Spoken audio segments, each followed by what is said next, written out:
কবিতাৰ নাম সানিয়া আক্তাৰা। মই সানিয়াই কৈছোঁ।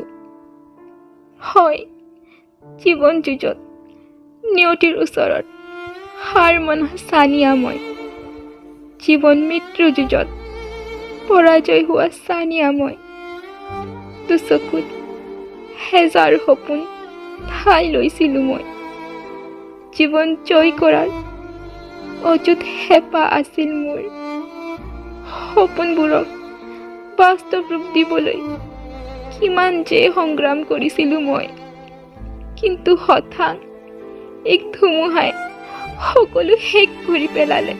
মুহূৰ্তত থান বান হৈ গ'ল মোৰ সপোনবোৰ। হাৰি গ'লোঁ মই, হাৰি গ'লোঁ। নিয়তিৰ ওচৰত পঞ্চভূত বিলীন কৰি দিলোঁ নিজকে। মামাহঁত মই গুচি আহিলোঁ অচিন দেশলৈ। মোৰ লগত মায়ো গুচি আহিল নিয়তিৰ ওচৰত হাৰ মানি।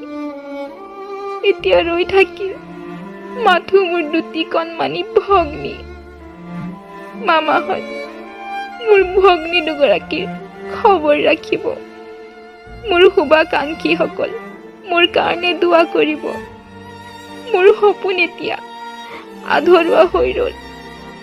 মোৰ মৰমৰ শুভাকাংক্ষীসকল, আপোনালোকৰ সৈতে অজানিতে হোৱা ভুল ত্ৰুটিৰ ক্ষমা মাৰ্জনা বিচাৰিছোঁ। বিদায়, সানিয়া আক্তাৰা।